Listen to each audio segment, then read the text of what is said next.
సరిపోయింది. పిల్లలకు బాగాలేదు, ఏరియా హాస్పిటల్ మార్చాలని పొద్దున్నే ఫోన్ వచ్చింది. పెద్దోడు నేను కంగారుగా ఆడికెళ్ళాం. తీరా ఆడికెళ్ళేసరి పిల్లలు బాగానే ఉన్నారు. ఎవరు వాళ్ళని ఏరే చోటుకు మార్చాలని ప్రయత్నిస్తున్నారు. పెద్దోడు నేను ఆపడానికి ప్రయత్నించాం, కానీ మా వల్ల కాలేదు. పిల్లలతో పాటు పెద్దోడిని కూడా తీసుకెళ్ళిపోయారు. భువనమ్మ, పెద్దోడిని ఆ చీకగాడు ఏం చేస్తాడో అన్న భయంగా ఉంది.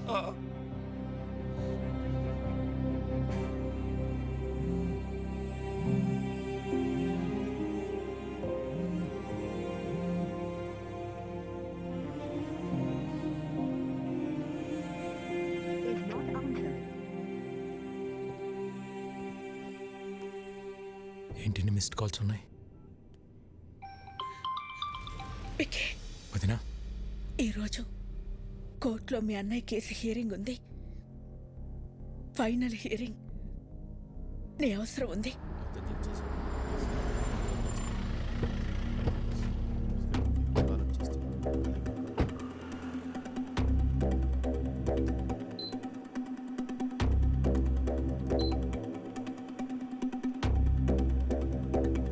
వదినా,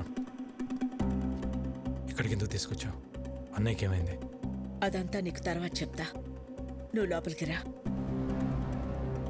విక్కీ, లోపల ఏం జరిగినా సరే నేను చెప్పేంత వరకు రియాక్ట్ అవ్వకూడదు, సరేనా? రా.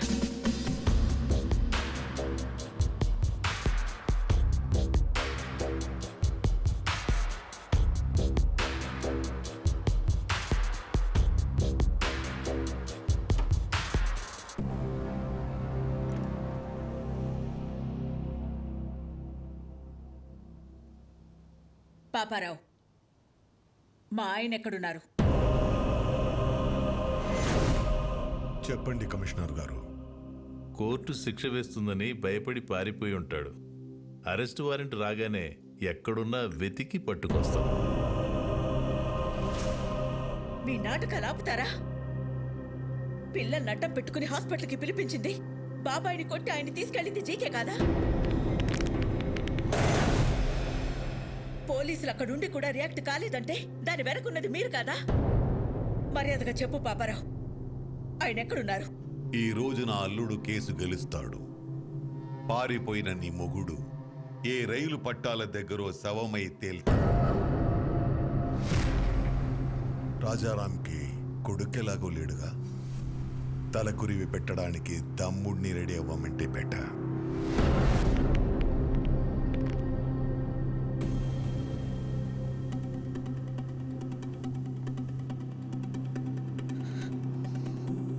నువ్వేం చేస్తావో ఎలా చేస్తావో నాకు తెలీదు. కోర్టులో నీ కోసం ఎదురు చూస్తూ ఉంటాను. ఆయన ఎక్కడున్నా సరే 10:30కి హైకోర్టుకి తీసుకురావాల్సిన బాధ్యత నీది. ఆయన కేసులో ఓడిపోయినా తట్టుకోగలను, కానీ పారిపోయారన్న నిందని మాత్రం నేను భరించలేను.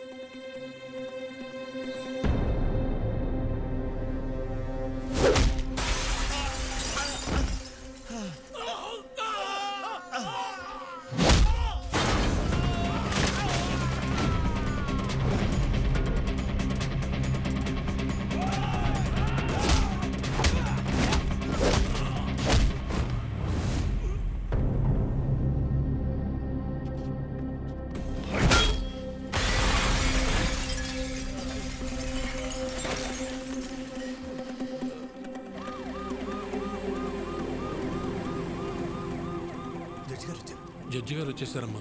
రాజారాం గారు ఇంకా రాలేదు. నాకేదో భయంగా ఉంది. మీరు భయపడొద్దు, ఆయన వస్తారు. వాడు ఆయన్ని టైంకి తీసుకొస్తాడు.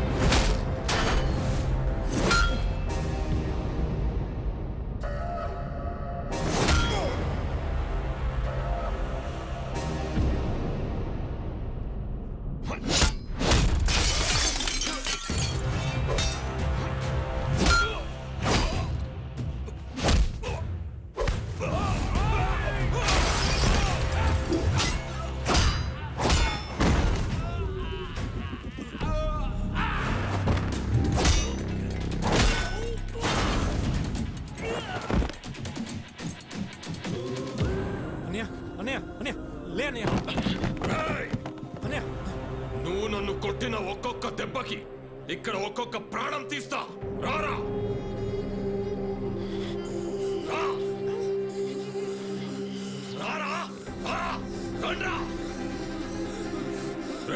ఒక్కరిని కూడా వదలను.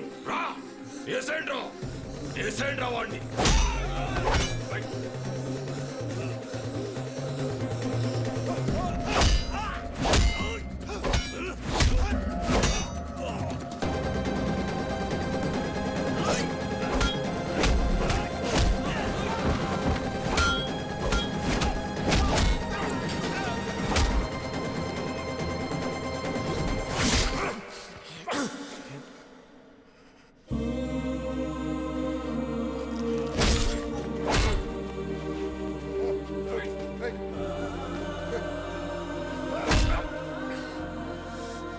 లాయర్ గారు, రాజారాం కోసం వెయిట్ చేస్తున్నారా? ఎందుకండి టైం వేస్ట్? హలో మేడం, పారిపోయినాడు ఎక్కడి నుంచి వస్తాడు? వీళ్ళు ఓవర్ యాక్షన్. లాయర్ ఇప్పుడు కాపాడరా ఆ పిల్లల్ని, నీ అన్నయ్యని. నా ప్లాన్స్ కి ఎన్నిసార్లు ఎదురు దెబ్బ కొట్టావురా? మీ అన్న ఇంటి మీదకు బీహారోళ్లను పంపిస్తే వాళ్ళని పరిగెత్తించి కొట్టావు.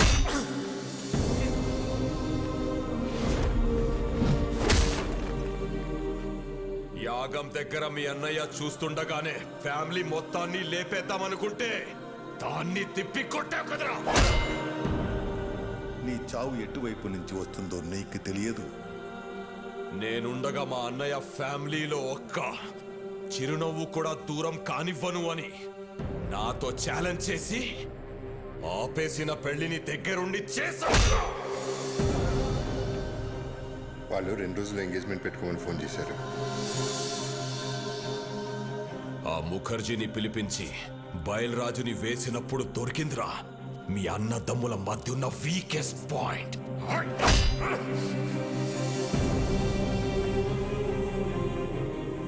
కాపాడరా, ఇప్పుడు కాపాడు. మీ అన్నని కాపాడడానికి వచ్చావు కదరా, ఇప్పుడు నిన్నెవడు కాపాడతాడ్రా?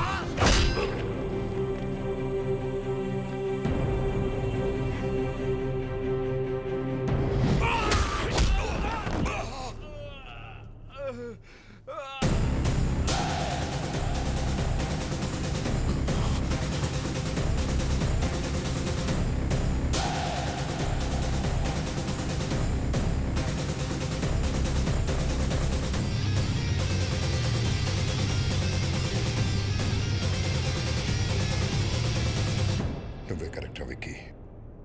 మోసం చేయడానికి వచ్చినోడికి మంచితనం గురించి, యుద్ధం చేయడానికి వచ్చినోడికి ధర్మం గురించి చెప్పకూడదు.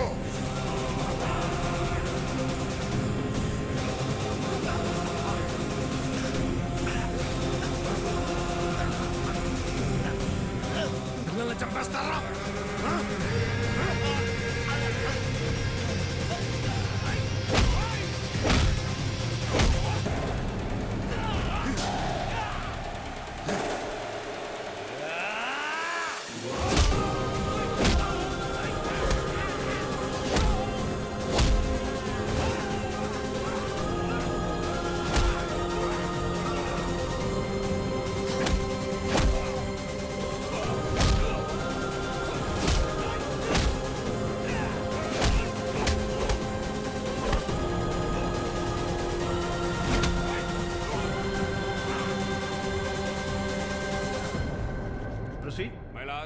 ఈ రోజు కోర్టులో ఫైనల్ హీరింగ్ ఉందని తెలిసి కూడా కోర్టుకు రాలేదంటే తనకు శిక్ష పడుతుందని భయపడిన రాజారాం ఈ రాష్ట్రాన్ని కాదు ఈ దేశాన్ని వదిలి పారిపోవడానికి ప్రయత్నం చేస్తున్నాడు.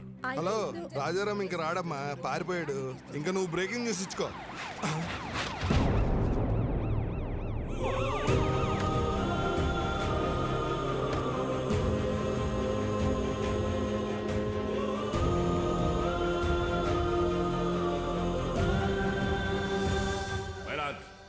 కోర్టుకి ఆరోపణలు కాదు ఆధారాలు కావాలన్న విషయాన్ని లాయర్ గారు మర్చిపోయినట్టున్నారు. ఆధారాలు ఉన్నాయి మై లార్డ్.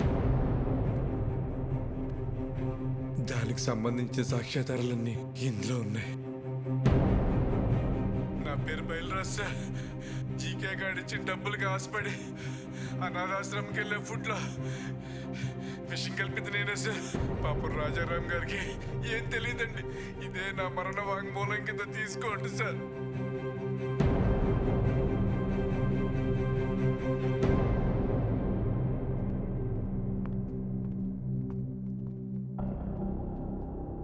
మై లార్డ్, నా పేరు మహేష్. జీకే ఫుడ్ కంపెనీలో నేను ఫుడ్ సైంటిస్ట్గా పనిచేశాను.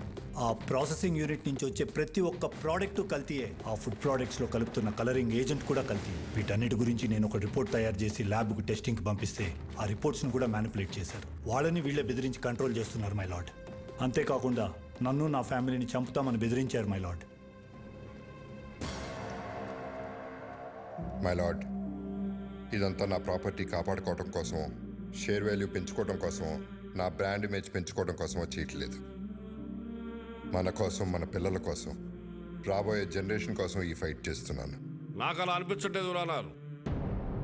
ఈ రాజారాం గారు తన కాంపిటీటర్స్ అయిన జీకే గారి మీద పర్సనల్ రెవెంజ్ తీర్చుకుంటున్నట్టుంది. ఏంటి sir personal?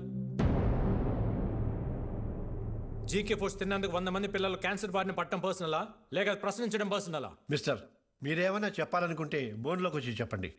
My lord, what we eat is what we are. మనం ఏం తింటామో అదే మనం. ఇవాళ తల్లికి పాలు పట్టడానికి మెడిసిన్స్ ఇవ్వడం దగ్గర నుంచి, పిల్లలు చాలా ఇష్టంగా తినే బిస్కెట్స్, చాక్లెట్ సిరప్స్ నుంచి పిజ్జాస్, బర్గర్స్ వరకు కల్తీ అంత ధైర్యంగా చేస్తున్నా తెలుసా sir? Nature identical flavour, substance, thickness, preservatives, ఎమల్సిఫైర్స్ అని చిన్న చిన్న అక్షరాలతో వాటికి సంబంధించిన నెంబర్స్తో సహా ప్రింట్ చేసి మరీ అమ్ముతున్నారు సార్. ఈ ప్యాకేజ్ ఫుడ్, ఫాస్ట్ ఫుడ్ తినడం వల్ల మన ఒంట్లో బ్లడ్ కాదు సార్, కెమికల్స్ రన్ అవుతున్నాయి. జనాల ప్రాణాలతో ఆడుకునే ప్రతి కంపెనీ మూతపడేలా, కల్తీ చేస్తే మరణశిక్ష పడుతుందని భయం వచ్చేలా గవర్నమెంట్ చట్టం తీసుకురావాలి సార్. లేకపోతే దేశంలో యువతరం మన కళ్ళ ముందే ముసల్దైపోతుంది. నెక్స్ట్ జనరేషన్కి ఉచిత విద్య, ఉచిత వైద్యం ఇవ్వకపోయినా పర్లేదు సార్. కల్తీ లేని ఆహారం ఇస్తే అన్ని వాళ్లే చూసుకుంటారు. మైలాడ్, ఇలాంటి స్పీచెస్ కి జనాలు మారరు. Stop it. ఏంటయ్యా ప్రభాకర్ నువ్వు మాట్లాడేది? అతను మాట్లాడేది తన గురించి కాదు, మనందరి గురించి, మన పిల్లల గురించి, వాళ్ళ భవిష్యత్తు గురించి.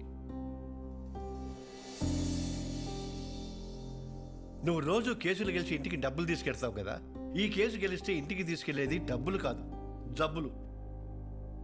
మన నాయకులకి వాళ్ళ అధికారాన్ని కాపాడుకుందామన్న శ్రద్ధ కాకుండా రాజారాం గారి లాగా ఒక్కరు ఆలోచించినా కూడా మనకి ఈ దుస్థితి తప్పేది. ఈ కేసులో జీకేని దోషిగా పరిగణిస్తూ జీకే ఫుడ్స్ ని బ్యాన్ చేయాల్సిందిగా, అందులో ఉన్న ప్రోడక్ట్స్ ని కాన్ఫిస్కేట్ చేయాల్సిందిగా పోలీసు వారిని ఆదేశిస్తున్నాను. ఇదే కేసులో అసత్య ఆరోపణలు ఎదుర్కొంటున్న రాజారాం గారిని నిర్దోషిగా ప్రకటిస్తున్నాను.